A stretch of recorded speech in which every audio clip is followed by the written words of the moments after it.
మునుగోడు మండలం కల్వకుంట్ల గ్రామ పంచాయతీ పరిధిలో ఉప సర్పంచి పొందు రవీందర్ గారు మనతో ఉన్నారు.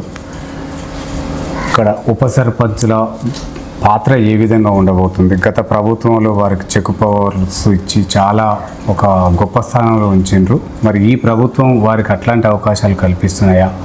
గ్రామం కోసం చేస్తున్న అభివృద్ధి కార్యక్రమాలు ఏ విధంగా ఉన్నాయి? వారిని అడిగి తెలుసుకునే ప్రయత్నం చేద్దాం. రవీంద్ర గారు నమస్తే అండి. నమస్తే. ఎట్లా ఉంది ఉప సర్పంచ్ పాత్ర? ఏ విధంగా పోషిస్తున్నావు? పాలక వర్గంలో మీ వార్డు మెంబర్ల సహకారంతో గ్రామ అభివృద్ధి ఏ విధంగా నడుస్తుంది సార్? మా కల్వకుంట్ల గ్రామ పంచాయతీ తరఫున సర్పంచ్ ఆధ్వర్యంలో మీ మీడియా మిత్రులకందరికీ నమస్కారం తెలియజేస్తూ, అయితే మా గ్రామ పంచాయతీ 8 వార్డు నెంబర్లతోని సర్పంచ్తోని ఉన్నది. 8 వార్డు నెంబర్లు సర్పంచ్, అందులో భాగంగా ఉప సర్పంచ్ కలిసి ప్రతి అభివృద్ధి పనుల్లో టైంకు మా సెక్రటరీ మేడం మమతా గారు కూడా మాకు ఇక్కడ అన్ని తీర్ల అనుభవంతో ప్రతి సమస్య మీద ఎప్పటికప్పుడు గ్రామ సభలు కానీ పాలక మండలి సమావేశం కానీ అభివృద్ధి విషయంలో ఎప్పటికప్పుడు స్పందించి మేము జరుపుకుంటున్నాం. ఏదైనా ఇష్యూ వచ్చినా కానీ గ్రామంలో ఎప్పటికప్పుడు పరిష్కారం చేసే దిశగా చేస్తున్నాం. ఓకే సార్, ఇక్కడ ఈ కల్వకుంట్లలో సర్పంచ్ సిపిఎం, ఉప సర్పంచ్ కాంగ్రెస్ ఎలా పొంతన నడుస్తుంది? అభివృద్ధి కార్యక్రమాలు ఎట్లా జరుగుతున్నాయి సార్? పార్టీలు ఎన్నికల వరకే ఉండాలనేది నా అభిప్రాయంతో. ఒకరు గెలుస్తారు, ఒకరు ఓడతారు, ప్రజాస్వామ్యంలో సాధారణం. ఆ తర్వాత మనకిచ్చిన బాధ్యత ఓట్లు వేసి గెలిపించినందుకు ప్రజలకు మనం సేవ చేసే విషయంలో కానీ తారతమ్యం లేకుండా, నీ అని భేదాభిప్రాయం లేకుండా మేము సర్పంచ్ కానీ మేము కానీ పాలక మండలి కానీ అన్ని తీర్ల మేము ప్రజలతో మమేకమై ముందుకెళ్తున్నాం. ఇక్కడ ప్రగతి ప్రణాళిక 99 రోజుల ప్రగతి ప్రణాళికలో భాగంగా ఇప్పుడు ఏం వర్క్ చేస్తున్నారు? ఎంత మేరకు వర్క్ జరుగుతుంది సార్? ఇక్కడ మేము స్టార్టింగ్లో ప్రజాపాలన ప్రగతి ప్రణాళిక ఆ కార్యక్రమం ఎంచుకొని సెక్రటరీ ఆధ్వర్యంలో సర్పంచ్, మేము వార్డు మెంబర్లము రోజుకు ఒక కార్యక్రమం తీసుకున్నాం. గ్రామ పంచాయతీల మిగతా అంగన్వాడీ టీచర్లు, ఆశా కార్యకర్త,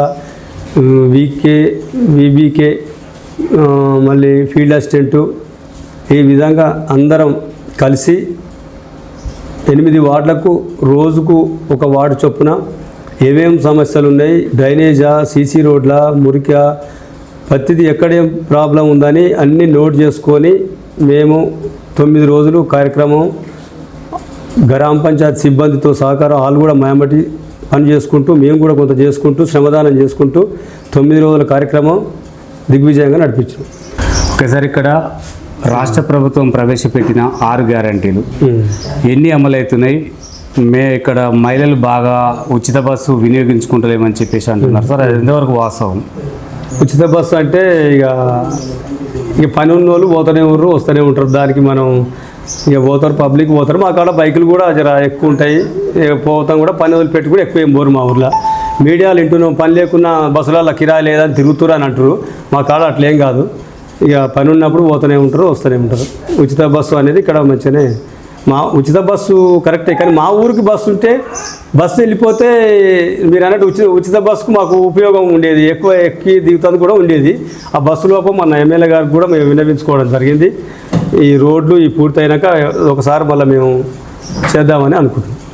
ఓకే సార్, అంటే ఈ కల్వకుంట్ల గ్రామాన్ని గట్టుప్పల్ మండలంలో చేరిస్తే తొందరగా డెవలప్ అవుతుందని చెప్పేసి కొంతమంది ప్రజలు అంటున్నమాట సార్. ఇది మునుగోలు ఉంటే బాగుంటుందా, గట్టుప్పల్ పోతే బాగుంటుంది? ఇప్పుడు గట్టుప్పల మండలంలో ఉన్న వెల్మకన్య ప్రజలే బాధపడుతున్నారు. మాకేంది శని ఇట్లా వెనకబడిపోయిన ఒక మండలం, ఆడ ఏ ఆఫీస్ చక్కగా లేదు, గుర్తింపు లేదు, ఏది లేదు అని ఉన్న పక్కనున్న మా 2 కిలోమీటర్ ఉన్న పొలవల పక్కన ఎల్మకైన గ్రామ ప్రజలే బాధపడుతున్నారు. మా గ్రామం కూడా మెన్షన్ చేస్తే మేము పెద్ద ఎత్తున పెద్ద మనుషులం గ్రామ పంచాయతీ తరఫున మేము అప్పుడు ఆ రోజుల్లో మేము పోయి దాన్ని అప్లికేషన్ రాసి ఇచ్చి దాన్ని తొలగించుకోగలిగినాం, కలెక్టర్ దాకా పోయినాం. ఇప్పుడు మాకు మునుగోడు అందుబాటులో ఉంటుంది. ఆ తర్వాత కలెక్టర్ ఎదుగుకోవాలని నల్గొండ అన్ని పనులు సజావుగా మాకు మునుగోడే బెటర్, మునుగోడు తీరుతోనే అంతా మాకు అభివృద్ధి.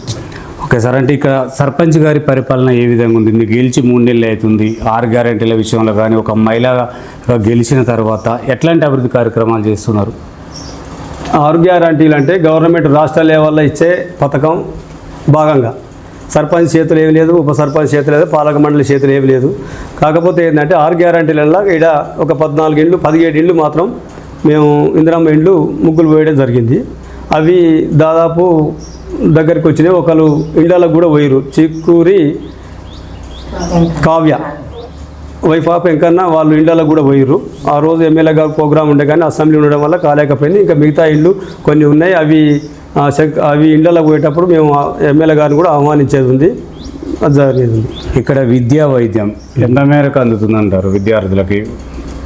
విద్యా వైద్యం కాడికి వస్తే అన్ని ప్రైవేట్ బస్సులే వెళ్ళిపోతున్నాయి. మా కలకుంట్లలో 23 మందో 21 మందో ఏమి ఉండరని మనం ఒకసారి చూసినాం. పోయి 2 టీచర్లు వాళ్ళు సకాలంలో టైంకి వచ్చి మంచిగా చెప్తుర్రు.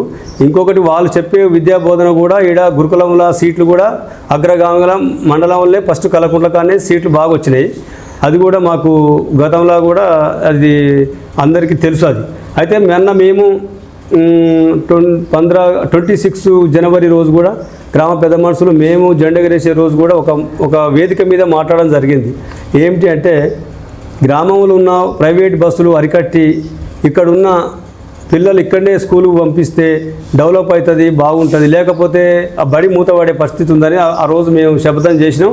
రేపు వచ్చే విద్యా సంవత్సరానికి పెద్ద ఎత్తున మేము గ్రామ పంచాయతీ ప్రజలతోని మమేకమై ఖచ్చితంగా దాన్ని ఈ ఫుల్ఫిల్ గ్రామంలోనే చదువుతట్టు మేము ప్రయత్నం చేస్తేందుకు మేము ముందు హామీ ఇస్తున్నాం. ఓకే సార్, గత ప్రభుత్వంలో ఉప సర్పంచులకి చెక్ పవర్ ఇవ్వడం జరిగింది సార్, టీఆర్ఎస్ ప్రభుత్వం. ఇప్పుడు చెక్ పవర్ వ్యవస్థ లేదు, ఓన్లీ సంతకం ఒకటే ఉంది. మీరు అభివృద్ధి విషయాల్లో మీకు ఏమైనా ఆటంకాలు అయ్యే అవకాశాలు ఉన్నాయంటారా? ఏంటి చెక్ పవర్? మరొకసారి. గత ప్రభుత్వంలో మీకు ఉప సర్పంచులకు చెక్ పవర్ ఇచ్చింది టీఆర్ఎస్ ప్రభుత్వం. ఇప్పుడున్న ప్రభుత్వం చెక్ పవర్ లేకుండా ఓన్లీ సంతకం పెట్టేది ఒకటే కల్పించింది. దాని ద్వారా గ్రామ పంచాయతీలలో అభివృద్ధి కుంటుపడుతుందంటారా, కొనసాగుతుందంటారా? ఏమి లేదు, మంచిగానే నడుస్తుంది. స్వార్థం ఉంటే కొంతమంది మంచి చేస్తే కూడా మంచి అనాలే. మంచి చేసేది కూడా తెలుసుకొని కూడా కావాలని ఎలిగేషన్ పెట్టి తన స్వార్థం కోసం ఇబ్బంది పెడితే గ్రామ అభివృద్ధికి ఆటంకం, నీ వ్యక్తిత్వానికి కూడా మచ్చ వస్తుంది. ఆ విషయంలో ఏం లేదు, మాకు అభివృద్ధి విషయంలో తేడా లేదు. ఇప్పుడు కొద్ది రోజులే కాబట్టి భవిష్యత్తులో కూడా కలుపుకొని పాలక మండలి మేము అంతా సజావుగానే చేసేందుకు ప్రయత్నం చేస్తాం. ఓకే సార్, ఇక్కడ మీకు ఒక బాధ్యత ఏర్పాటు చేశారు గ్రామ ప్రజలు ఉప సర్పంచ్ గెలిపించి. ఆ బాధ్యత మేరకు మీరు ఎలాంటి అభివృద్ధి చేస్తున్నారు? వాళ్ళ ఆశయం నెరవేరదు అంటారా? మీరు అన్నది వాస్తవం. ఇప్పుడు మామూలుగా ఎన్నికల టైంలో మనం ఓట్లేసే క్రమంలో బజార్లలో అక్కడక్కడ కొన్ని ఇబ్బందులు ఎలిగేషన్లు ప్రజలు సూచిస్తారు. డ్రైనేజ్ విషయం కానీ కొన్ని విషయాలల్లో అక్కడక్కడ ఉన్నాయి ప్రాబ్లమ్స్, కరెంటు విషయం కానీ నల్లాల విషయంలో కానీ అలాంటివి మేము కొన్ని నోట్ చేసుకున్నాం. ఇప్పుడిప్పుడే కాబట్టి మేము కూడా సకాలంలో పూర్తి చేసి మేము మంచి పేరు తెచ్చుకోవడానికి ప్రయత్నం చేస్తాం. ఓకే సార్, ఇక్కడ స్థానికంగా ఉన్న ఎమ్మెల్యే రాజగోపాల్ రెడ్డి గారికి మంత్రి పదవి కావాలని ఆశిస్తున్నారు. మంత్రి పదవి ఇవ్వచ్చా? ఖచ్చితంగా 100కు 100 వాళ్ళ మంత్రి పదవి ఇవ్వాలి. మంత్రి పదవి వల్ల మంత్రి పదవి ముఖ్యమంత్రి వద్ద హోంమంత్రి ఉంది, విద్యాశాఖ మంత్రి ఉంది, 2 అతని దగ్గరనే ఉన్నాయి. అది నేను ఒక కాంగ్రెస్ ఉప సర్పంచ్గా మా కలకుంట్ల గ్రామ పంచాయతీలో మాట్లాడే విషయం ఏమిటంటే మీ మీడియా ముందు తప్పకుండా రాజగోపాల్ రెడ్డి గారికి హోంశాఖ మంత్రి ఇస్తేనే బాగుంటుందని మేము ఘంటాపదంగా నియోజకవర్గ లెవెల్ అందరు ప్రజలు అదే కోరుకుంటారు. అభివృద్ధి బాగుంటుందని మేము అది ఆకాంక్షిస్తాం. ఒకవేళ మంత్రి పదవి ఇవ్వకపోతే సార్ పార్టీ మారే ఆలోచనలు ఉన్నాయని కొంచెం అక్కడక్కడ వెనుకిడిని పడుతుంది. మీరు ఏమైనా పార్టీ మారుతారా? మేమేం మారం, పార్టీ ఏం మారం. సార్ కూడా ఇప్పుడు మారే పరిస్థితి కాదు. కానీ ఏంటంటే నిన్న అసెంబ్లీలో కూడా మాట్లాడింది వాస్తవం మాట్లాడిండు. మంత్రులు ముఖ్యమంత్రి ఉన్న నియోజకవర్గాలనే అభివృద్ధి అవుతుంది. మరి మంత్రులు అన్నప్పుడు రాష్ట్రం మొత్తం గురించి మాట్లాడిండు ఆయన. మా దగ్గర కూడా అభివృద్ధి కావాలి కదా, ఇది పట్టించుకోకపోతే ఎట్లుంటుంది అనేది ఒకటి సొంత గవర్నమెంట్ నుండి కూడా చురుక అంటించిండు. అది అందరికి కూడా అర్థమైంది ఇప్పటికీ. ఓకే సార్, అంటే ఫైనల్గా ఎమ్మెల్యే గారి పరిపాలన ఏ విధంగా ఉంది? అంటే గతంలో 10 ఏళ్ళు బీఆర్ఎస్ ఉంది, ఇప్పుడు కాంగ్రెస్ వచ్చింది కదా, వచ్చిన కాంచి మునుగోడు నియోజకవర్గం ఎంత మేరకు అభివృద్ధి చెందుతుందంటారు? దాంట్లో మీ ఊరు కూడా ఉంది, మీ ఊరు ఎంతవరకు అభివృద్ధి చెందుతుంది? మా ఊరు నియోజకవర్గ లెవెల్లో అభివృద్ధి ఉంది. కాకపోతే రాష్ట్ర ప్రభుత్వం వద్ద నిధులు లేని కొరతలా ఈయన పోరాడే క్రమంలో ఇప్పటికైతే వాస్తవికంగా చెప్పాలంటే మునుగోడు చండూరు టౌన్ చూస్తే అంత రోడ్లు వెడల్పు చేసి ఇళ్ళు కొంత జరిగైన కట్టి మంచిగా పెద్ద ఎత్తున సిటీల టైప్లా చేస్తుండు పట్టణాలని. అదేవిధంగా గ్రామాలలో కూడా డ్రైనేజ్ విషయంలో కానీ సీసీ రోడ్లు కానీ మా ఎలమకన్న నుంచి కలకొండకు ఒక రోడ్డు నడుస్తుంది, ఈ మధ్యలో ఆగింది. ఇప్పుడు మొన్న గత 15 రోజుల క్రితం మా ఊరు నుంచి కొండపురం 3 కోట్లతో ఒకటి రోడ్డు శాంక్షన్ చేసి ఎమ్మెల్యే గారే శంకుస్థాపన చేసిపోయిండు.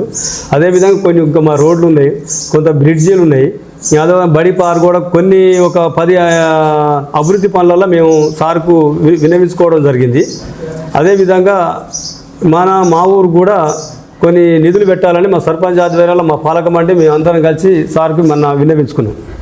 ఓకే సార్, ఫైనల్గా మీరు ప్రజలకు ఏం చెప్పదలుచుకున్నాం, గ్రామ ప్రజలకు ఏం చెప్పదలుచుకున్నాం అభివృద్ధి విషయంలో?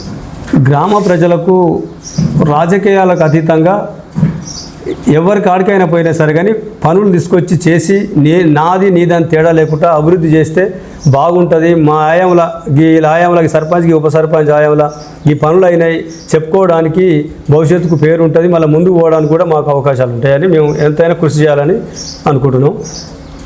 అదేవిధంగా మా దగ్గర బెల్ట్ షాపులు రాజగోపాల్ రెడ్డి ఒక సూచన మేరకు వైన్సులు పట్టణాలకు వెళ్ళి దూరంగా పెట్టడం మునుగోడులో జరిగింది. అదేవిధంగా టైమింగ్స్ పెట్టిండు, దాని కొంత సత్ఫలితాలు ఇస్తున్నాయి. ఇక్కడ కూడా బెల్ట్ షాపులు పొద్దుకి ఎప్పుడు పడితే అప్పుడు నడిపించడం జరిగింది. అది కూడా మేము గ్రామంలో మీటింగ్ పెట్టి మహిళలతోని క్యాంపెయిన్ చేసి ఒక మీటింగ్ పెట్టి ఊరేగింపుగా తీసి ర్యాలీ తీసి చేసినాం, అది సక్సెస్ అయింది. అది కూడా మా దగ్గర 100% బెల్ట్ షాపులు కూడా బంద్ కావడానికి పూర్తిగా సహకరించినాం. సార్, మీరు సర్పంచ్ గారి ఆధ్వర్యంలో ఎమ్మెల్యే గారి ఆధ్వర్యంలో ఈ గ్రామ భద్రత కోసం మీరు ఏమన్నా సీసీ కెమెరాలు ఏర్పాటు చేసే ఆలోచనలు ఉన్నాయా? దాతలు ఎవరైనా ఉన్నారా సార్? సీసీ కెమెరాలు గత 2 సంవత్సరాలన్నర క్రితం మా దగ్గర కుంభం శ్రీనివాసరెడ్డి గారు మాజీ డీసీసీ చైర్మన్ గారు 1,00,000 రూపాయలు ఇవ్వడం జరిగింది. అప్పుడున్న ఎస్ఐ పేరు శ్రీనివాసరావు ఏదో ఉంది, ఆ సార్కి ఇచ్చిండు. వైర్లు కూడా గుంజిరు, ఇంకా కొంచెం డబ్బుల కొరతతోని అక్కడక్కడ పెట్టాలనేది 10 సెంటర్లలో పెట్టాలని సీసీ కెమెరా వైర్లు కూడా గుంజిరు. అది మధ్యంతరం లాగింది, అది కూడా పూర్తిగా చేసి మిగతా డబ్బులే సమకూర్చి అది కూడా పూర్తి చేస్తాం. ఆ విషయం కూడా మా ఊరికి భద్రతగా ఉంటుంది. Okay right, thank you sir. చూస్తున్నానండి మీ తెలుగు.